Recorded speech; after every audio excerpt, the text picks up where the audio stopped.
Hello mga kakintab! Kumusta na kayo? Ayan, nandito pa rin ako sa aming bukid. Mag-harvest ako ngayon ng aking onions. So, kung napapansin nyo, yan yung onions ko. Ayan siya. So, i-harvest ko na kasi medyo hindi na to lalaki. At itong klaseng onions ay hindi na talaga lalaki. Yung ganito na siya, oh. Ganito ang size niya. Merong onions na lumalaki pa, yung parang ganito kalaki.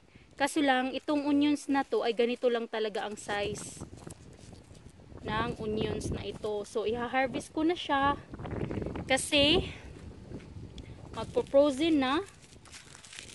Gustong gusto ko ang size na to. Isang lutuan gamit ng onions. So, hindi na siya kailangan pang half lang ang gamitin kasi maliit lang siya. Ayan o, regular size. So, ayan, samahan nyo akong mag-harvest. Dito lang din sa aking bukid.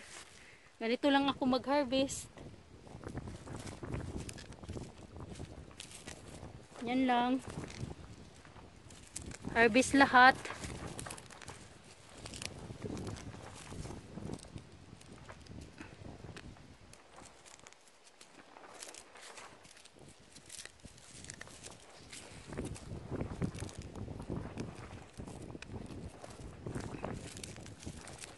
At saka patutuyuin.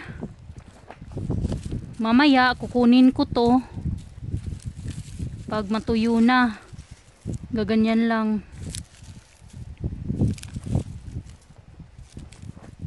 Tatanggalin sa soil. Pag matuyo na mamaya, kukunin ko siya. Madali lang naman. Harvest lang. Mahilig ako magtanim, mahilig din akong mag-harvest. Ayan, dito.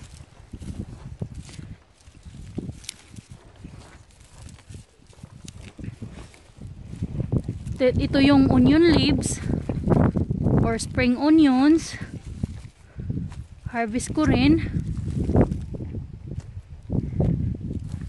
para malagay ko sa freezer.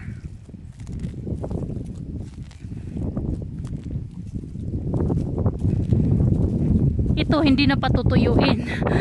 Dadalhin ko yan sa loob. Ito patutuyuin ng ilang oras.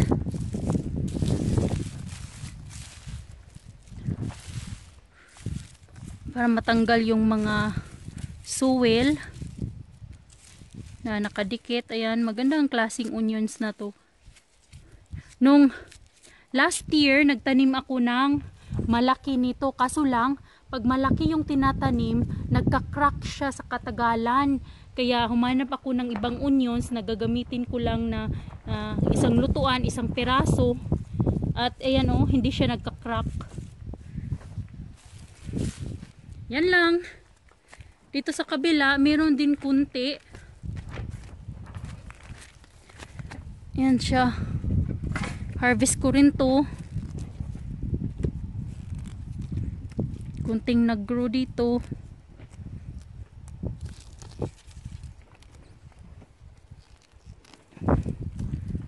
Ayan. Meron pang maliliit. Hindi ko yan tatanggalin. Pababayaan ko lang yan. So, ayan siya.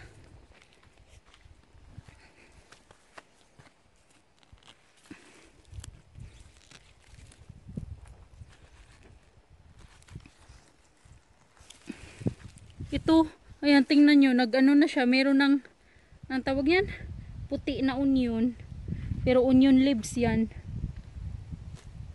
Ayan lang, ganito lang kasimple ang buhay ko dito sa bukid. Kung napapansin nyo, wala nang natirang mga potato, ayan, patatas, wala na, malinis na. Fall na talaga. Kasi ayan oh, dilaw-dilaw na yung mga paligid. Ayan lang. Bubuksan ko pala yung ano ko, yung aking cabin para papasok yung sunlight. Kasi yung cabin ko, ang laman ay taran! Sobrang kalat pa. Hindi ko pa nalinisan, pero ang laman nito ay mga tanim ko sa greenhouse. Nilipat ko dito. Pero lilinisan namin to. Iwan ko lang kung kailan kasi nagkasakit yung anak ko na babae. So hindi ko nilalabas muna. So pabayaan ko lang na ganito muna yung aking setup ng aking halaman. At pag okay na yung anak ko, ayan, daming cucumber, oh, maliliit. At lilinisan ko yan. So, ayan lang, share ko lang sa inyo ang aking daily life. Pero medyo malamig kasi ang hangin, kaya i-close ko tong, anong tawag niyan? Glass door para yung sunshine lang ang papasok pero yung hangin hindi. So ayan, para maano yung halaman ko. Ayan lang naman ang buhay namin dito sa bukid. Yung carrots ko hindi ko in-harvest kasi ano pa, anong tawag niyan? Nagsusurvive naman siya sa freeze. Basta hindi lang nang mag-freeze ng sobra. Okay lang naman, ayan. So, pababayaan ko lang yan. Ayan lang ang buhay dito sa bukid. So, uwi na ako kasi yung anak ko baka naghahanap na sa akin. Hanapin ko muna yung rooster. Hanapin ko muna yung rooster namin. Pinakawala ng asawa ko. Hindi pala sumama tong dalawang geese. Hi, rooster! Hi, ako ikaw! Aww! Say hi!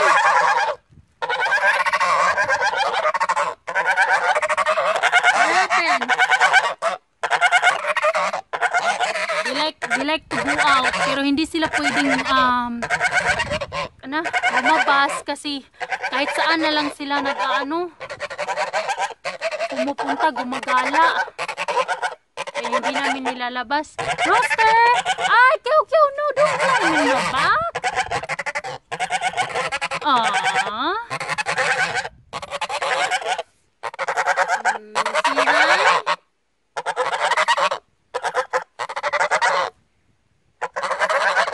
See hi? See hi? So, ayan lang ang aming buhay dito sa bukid. Kiyaw, say hi too. Say hi. Aww. Say hi. Aww. Gustong-gusto na ito ganito. Aww. Aww. So cute. So cute ang kiyaw-kiyaw namin. Aww. And then wifey too. Wifey wants some cute. Wifey wants some love. Ayan lang. Makalat pa dito sa sa place namin kasi hindi pa na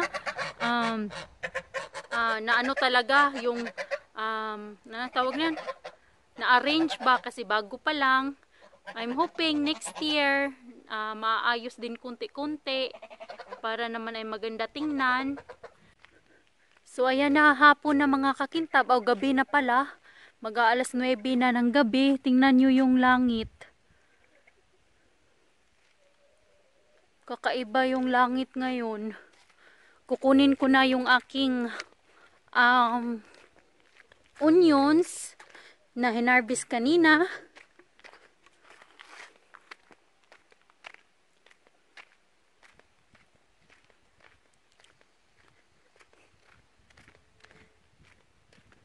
Kasi for sure na siya, tuyo na. So ayan, tuyo na siya. Ilalagay ko sa bucket kasi ko to, isasabit ba? Talian ko, tapos isasabit ko ng ganyan. Yan lang ang ganyan ba? Tapos kukuha lang ako ng isa pag gagamitin ko.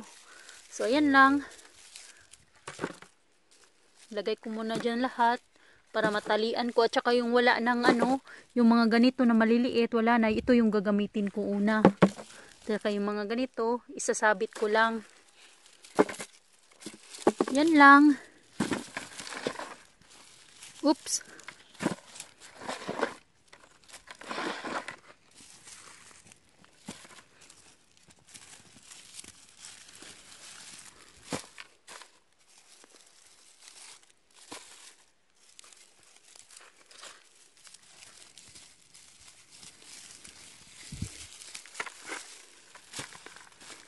Kasi dry na siya. Pero isasabit ko para hindi siya magmo-moist. Nagmo-moist kasi pag hindi mo sinasabit. Ay, puno na yung ice cream bucket ko. Puno na siya. Ayan. Ayan lang. Thank you so much for watching. Bye!